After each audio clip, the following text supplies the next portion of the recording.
සංගුපිඩ්ඩි කියන්නේ ලංකාවේ ජනප්‍රියම පාලම් වලින් එකක්. සංගුපිඩ්ඩි පාලම පිහිටලා තියෙන්නේ යාපනය සහ කිලිනොච්චි දිස්ත්‍රික්කවල මායිමේ. කිලාලි කලපුවට උඩින් හැදිලා තියෙන මේ පාලම තියෙන්නේ A32 පාරේ.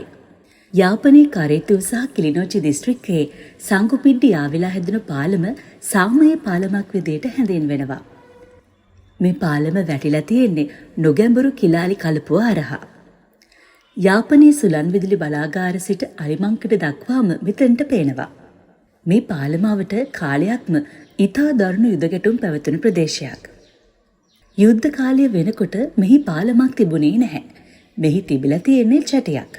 1932 දී බ්‍රිතාන්‍යයන් විසින් මෙහි පාලමක් ඉදිකිරීමට උත්සාහ කළ විට මෙහි පදිංචි දීවර ජනයා විසින් දැඩි විරෝධයක් එල්ල කර තිබෙනවා. මේ නිසා මෙහි පාලමක් ඉදිකිරීමේ තීරණය හකුලාගත් බව සඳහන් වෙනවා. යුද්ධ කාලයේ ජටියක් ලෙස හමුදාවට අවශ්‍ය සැපයුම් මාධ්‍යයක් ලෙස පවත්වාගත් මෙය 2009 යුද්ධය අවසන් වීමෙන් පසුව වැඩ ආරම්භ කොට 2011 දී මහජන අයිතියට පත් වෙනවා. මෙහි රසවත් කටකතාවකුත් තිබෙනවා.